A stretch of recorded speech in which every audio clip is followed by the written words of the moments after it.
Rick Ness has never had an easy road on Gold Rush. From the moment he stepped out from under Parker Schnabel's shadow to lead his own mining crew, he's had to fight for every ounce of gold he's pulled from the ground.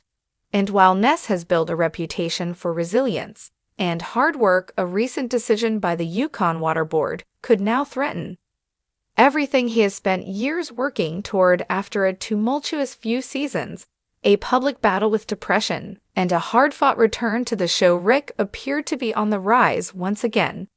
But now, facing a hurdle he can't simply dig his way through, he may be forced to step away from Gold Rush and possibly mining altogether. When Rick Ness took a hiatus from Gold Rush, fans feared the worst. He openly shared that he was struggling with his mental health and needed time away from the relentless pressure of the gold mining business. That transparency won him widespread support, and when he returned in season 14, many were rooting for a comeback. And what a comeback it was, while still operating on a smaller scale than Parker Schnabel or Tommy Beats. Rick quickly showed that he hadn't lost his edge. His mining instincts, leadership, and willingness to get his hands dirty proved that he still had what it took to succeed in the Yukon's unforgiving conditions. But Ness wasn't just coming back to Gold Rush to dig gold, he was coming back to build something permanent. Throughout his time on the show, one of Rick's biggest ambitions was to own his mining claim outright. Unlike Parker and Tommy, who've long had the advantage of owning the land they work on, Rick had always been leasing or working on borrowed ground. For a miner, that means limited control, constant negotiations, and the looming risk of losing access to your site. That changed in season 15. After 5 years of grinding it out, Ness made his final payment, 250 ounces of gold, to claim owner Troy Taylor. That payment officially made Rick Ness the rightful owner of Duncan Creek, a mining property that holds tremendous potential. It was a moment of triumph. Rick had gone from being a greenhorn to a full-fledged mine boss, and now finally a Yukon land owner. But the celebration didn't last long. Mining in the Yukon is more than just owning land and having heavy equipment. Miners must operate under strict regulations to protect the environment, particularly when it comes to water usage. A valid water license is essential to placer mining, as it governs how miners divert water to wash pay dirt and operate SLE boxes. Rick knew this. That's why ahead of the 2025 season, he submitted a detailed proposal to the Yukon Water Board to secure a new license and expand his operations. But the board rejected his application. According to their decision, Rick's proposed operating plan was deemed unrealistic. He had outlined a reclamation effort that involved 96 new and 99 existing mining grants, an enormous undertaking that the board felt couldn't be achieved within the operating season's timeframe. They also cited concerns about the overall feasibility of his plans, especially given the short window before the current license expires on April 8, 2025. Without that water license, Ness cannot mine, not legally, and not at a scale that would make Duncan Creek viable. The implications are severe. Ness now owns a claim that may become worthless to his operations unless he can secure that critical water license. Unlike Parker Schnabel or Tommy Beats, who have established infrastructure and regulatory experience, Rick is still building his base and the clock is ticking. He's already faced a tough season dealing with multiple equipment breakdowns, harsh weather, and the financial burden of purchasing his claim. The water license denial is just the latest in a string of challenges that threaten to undo his progress for a man who's already overcome so much, including mental health struggles, financial pressures, and the high-stakes drama of reality TV. This could be a breaking point, and for fans, it raises a difficult question. Is this the final chapter for Rick Ness on Gold Rush? Rick has always been one of the most relatable miners on Gold Rush. He doesn't have a massive crew or a multi-million-dollar budget. What he has is heart, grit, and a fierce desire to prove himself.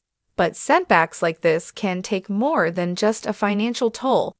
They can hit a miner's morale hard. Ness has admitted in the past that the pressure of running a mine and being in front of cameras took a toll on his mental health with the water license situation unresolved, and the future of Duncan Creek uncertain. It's unclear how he'll cope with this latest blow, whether he can find the energy and motivation to revise his plan, reapply, and push forward. Remains to be seen. This situation is also a stark reminder that Gold Rush isn't just about digging for gold. Behind the scenes, miners like Rick have to navigate an increasingly complex regulatory landscape. Securing land is just one. The claim is all but useless. Even veteran miners like Tony Beats and Parker Schnabel have faced red tape and regulatory delays. The Yukon Water Board is tasked with balancing environmental concerns and mining operations, and they don't hand out licenses easily. In Rick's case, the rejection reflects the board's belief that his plans simply didn't line up with what's realistically achievable.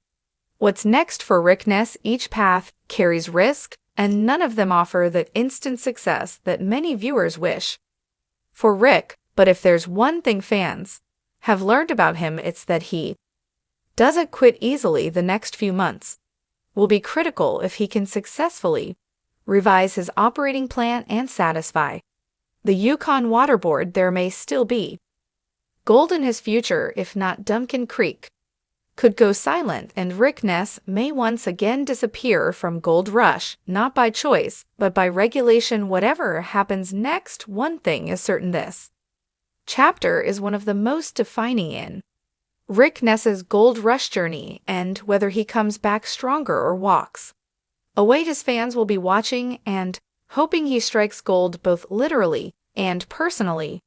Rick Ness has never been the kind of miner to take the easy road, and that's exactly why fans love him. From the moment he stepped up from being Parker Schnabel's right-hand man to leading his own crew, Rick has shown that hard work, heart, and a willingness to learn can take you far in the gold mining world. But now, as he faces one of the biggest obstacles of his career, many fans are holding on to hope that he can once again rise above the challenges and continue his journey on Gold Rush. Despite equipment issues, financial struggles, and the pressure of running a small crew, Rick dug deep literally and figuratively and managed to pull off an impressive season. While he may not have outpaced mining giants like Parker Schnabel or Tony Beats in total gold, his determination, grit, and passion for mining stood out. He reminded viewers why he's one of the most compelling personalities on the show for years. One of Rick's biggest goals has been to own his own mining claim. Unlike other mine bosses who inherited land or started with large-scale operations, Rick had to work his way up, paying his dues season after season. That dream finally became a reality when he made his final payment to own the Duncan Creek claim outright. After 5 long years, Rick was officially a Yukon landowner. It was a massive achievement and a moment of pride, not just for Rick, but for fans who have followed his journey from the beginning. But just as Rick reached this incredible milestone, a new challenge emerged, one that no amount of hard work in the field can easily overcome. The Yukon Water Board recently denied Rick's application for a new water license, citing concerns about the scale and feasibility of his operating plan. Without that license, Rick's ability to mine at Duncan Creek is severely limited, and his plans for the upcoming season are now in jeopardy. Through all the ups and downs, Rick Ness has never quit. He's shown time and time again that he's willing to fight through personal struggles, mechanical disasters, and financial hardship to keep his crew working and his dream alive. He's not the biggest miner, and he's not the richest, but what he lacks in resources, he more than makes up for in determination and heart. That's why so many viewers feel connected to Rick, because he represents the everyday person striving to build something meaningful against the odds. Rick has also been open about his struggles with depression and the toll That mining in life can take that kind of honesty is rare, especially in an industry known for toughness and self-reliance. His willingness to be vulnerable has helped break down stigmas and opened conversations about mental health in the mining world and beyond while the water. License denial is a serious setback. It's not the end. There's still time for Rick to work with the Yukon Water Board, revise his plan, and get approval for the 2025 season. He has the experience, the motivation, and now the land to make it happen.